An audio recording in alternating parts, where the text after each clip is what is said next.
Pitter patter. That's the sound of your heart in March, Aries. So much exciting stuff is going on. You get a real chance to not only to start to look for your soulmate, and I mean that not only in the lover's way, but also the soulmate of what you want to do with your life, your work, your love, your whole like family situation, whatever it is that you want to kind of regenerate and restart. That is what is on order for March. So no looking back to yesterday, no questioning yourself whether you have the ability to, let's say, go to work and go out with your friends, or go to a family picnic, or just start new endeavors. Don't tell yourself no anywhere, because this is the kind of month where you're throwing spaghetti on the wall and seeing what sticks. And God has got a plan for you, and it includes a real big dose of love. And that's why I was going back to that soulmate thing, and that 10th card placement, and the outcome is the King of Cups. So while Venus is in Aries this month, okay, it's all Venus, the planet of love, and you're as you was in Aries, but it's in retrograde, and a lot of people think that is like harmful to like go to look for new love. But what this month is about is preparing the way, like getting the weeds of the past out of the way and clearing a pathway, laying some down nice little pebble stones, something made really pretty. I'm planting flowers on the side for the arrival for your king or queen or whoever you're looking for. And again, with regards even to work, whatever dream job or dream way you want, relationship that you're currently in, it's all up in order for you this month. So I really want you to get your head on straight, not ramming anywhere. Just keep your up focus and be open to any idea that wants to bring change, okay? And that's been stirring in you for a while, but you've had a lot of stuff going on anyway where you've needed to kind of keep a laser focus on just maintaining the things that you have. And that's cool. And this month gives you a new chance to break out into those different areas that have been kind of tickling your heart and your mindset. And March gives you the perfect time. It's your birthday month. So whatever time you were born, the sun returns to where you were on your day of birth, and it's really powerful stuff. It's where happy birthday wishes came from for the solar return, and it's 2 weeks prior and 2 weeks after. I always find is that energy. So use that time to manifest and kind of wish, as easily as that, what you want for your future, because again, you paid a big price to get here and you maintain all the order, but now it's time to get the rewards, okay? And it's going to be love. It's going to be new stuff. And if you want to keep things close to your chest as you're still maneuvering things, that's fine. And I'll also add this caveat because it's in the bonus card, the High Priestess. So wherever you're exploring new ways of getting spiritual renewal for yourself, that's absolutely right on, what you need to be doing, because you are the High Priestess. Your spirituality, your mystical sense, your connection to the universe and God is heightened. And it's only heightened because you've taken up faith and hope throughout the journey of the tough stuff. So these are part of the rewards, like the good soulmate stuff. I just can't get more specific than that. That's what that king would represent for all the different areas that Aries wants happiness in. So that's the general reading. Let's get into the specifics of why I said that. That first card placement is the Seven of Cups, and that's wanting to make new moves, contemplation, meditation on new moves of the heart, right? And it's a crossroad card for me. If you weren't, the same thing at the base of where he's sitting with that blocking card, the number 2. The 8 is kind of like another crossroad card, because if we were happy where we were, we wouldn't want the crossroad, right? We wouldn't want a new beginning. And the 7 is that contemplation of what do I want to do. But what's blocking it is, oh my God, I know what I have to do, but I'm kind of too tired to go get it, right? And I'll give you the carrot. That King of Cups in the 10 is the carrot. No matter our gender or what we're aiming for, even just a life with just our own singleness or just pets around us, our own family, whatever it is for you is to find this love. That's the king saying, let's go get it, okay? But I need to have you get out of your own way. You're like putting on the gas and then putting on the brake, putting on the gas, putting on the brake.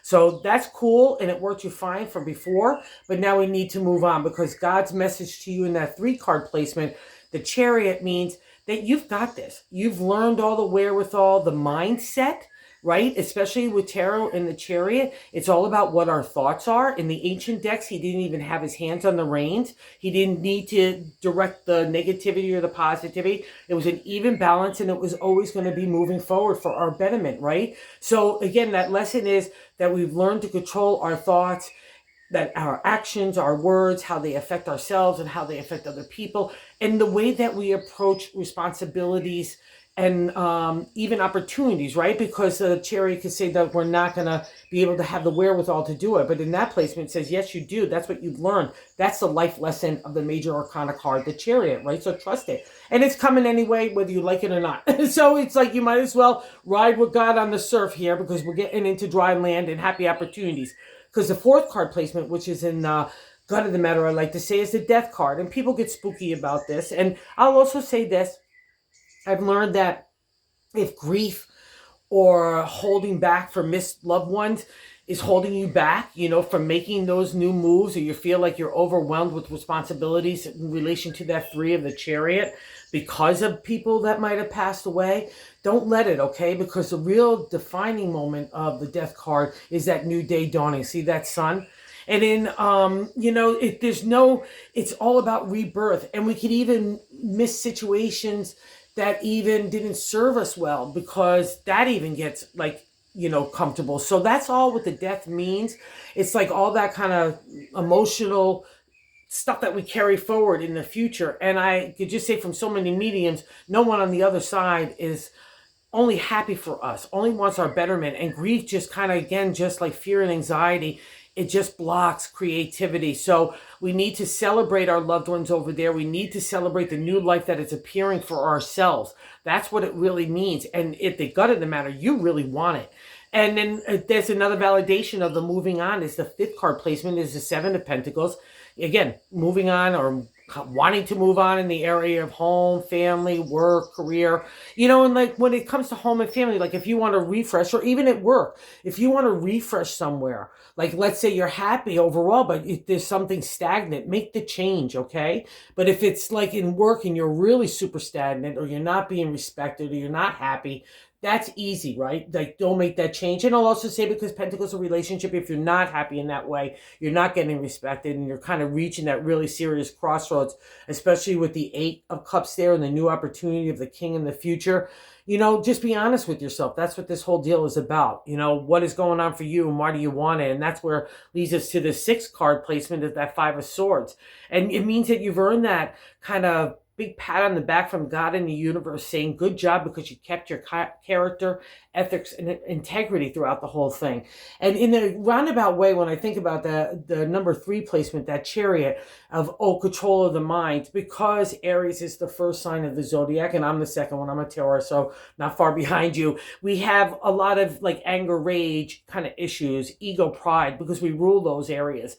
And that gets challenged, our character, our integrity, the way that we want to do things, the way that we want to live our life rather, comes up against the swords, especially to the ancient tarot. It was breaking the way that authority, community, society, the archetypical, stereotypical way that you have to adapt sometimes to family, all those kind of outside pressures that might go against you, the way you want to do. But that's the way that the swords work. It challenges you to say, hey, what do I really want? And stick up for yourself. And it's okay to do that, because you want to respect yourself. And that's what the 5 says. It's the good luck in the area of your thoughts. And this is, to me, is my version of like God saying, I'm sorry I messed with you, Aries, but I had to mess with you or else you never would have changed. So here's all your swords back. Here's the good luck. Let's go kick it and see what's next. And you're ready for the new ideas. There's that 7 placement, which is a direct extension of the number 1 placement, the Knight of Swords. It's like, da, da, da, da, da, here comes my new thoughts. I want to stir it up. And it's God's way of getting the past rubble out of the way so that anything, it's again like a spaghetti on the wall kind of moment. See what sticks and what makes you happy. But just get out there and try something. Okay, whatever it is, the first thought that comes into your mind, go for that, okay? That's the Seven of Swords. He wants to stir it up. We don't know exactly. That's the thing about this. We don't know exactly where we're going, but I know I need to get out of where I am. And that's also scary to an Aries. We never, again, like a Taurus either, we don't like not knowing where we're going, but that's a part of the fun of it. So just enjoy the journey. Don't worry about the end result, okay? And number 8 is really interesting, is the Seven of Swords, a contemplation meditation of your thoughts, right? And it can be where this is how other people view you, where we're holding things close to our chest. Like, I'm not ready to unveil my plans. I'm not ready to share this news with anyone. That as you lay the pathway, right? That's all good. That's exactly what the 7 is meant for you. Again, that's all about the identity and character that you want to do. That's part of your nature. That's just Aries. So don't feel badly about it. Get into it, but again, don't get all bound up on other people, what they're thinking about it. Just do you. That's the most important thing, because that's going to make you feel comfortable, and that's what's going to lead to success and all fronts, right? And 9, you want it, is our hopes and fear placement. So the 3 of Pentacles, I want that, a stage of a material reality for my ideas, right? And again, as it covers the earth sign domain, home, family, career, relationship, community, the things we eat, all those, if anything where you're wanting to eat better or make improvements in your overall attitude and your approach and your interactions, and just feeling grateful and gratitude for the things that you have accomplished. That's the thing about the 3 of Pentacles. So good job. So groove into that and don't get caught up in other stuff, okay? Because that's the whole point of this. That's all leaving you. Death is happening. So he's making a new way for you. So you might as well go greet it too, okay? And go enjoy the flowers. You didn't miss them. It's really nice right now. And the bonus card, again, I go back to the High Priestess. You don't get better than that in tarot to me. It's just as far as spiritual achievement, wanting to be a better person, enlightenment, sharing my heart with others, sharing my goodwill, being of service is paramount for the High Priestess. So again, anywhere you've been thinking like, wow, I can make a difference, which is so beautiful when it gets ignited in an Aries, right? That's the High Priestess. So this month brings a lot to you.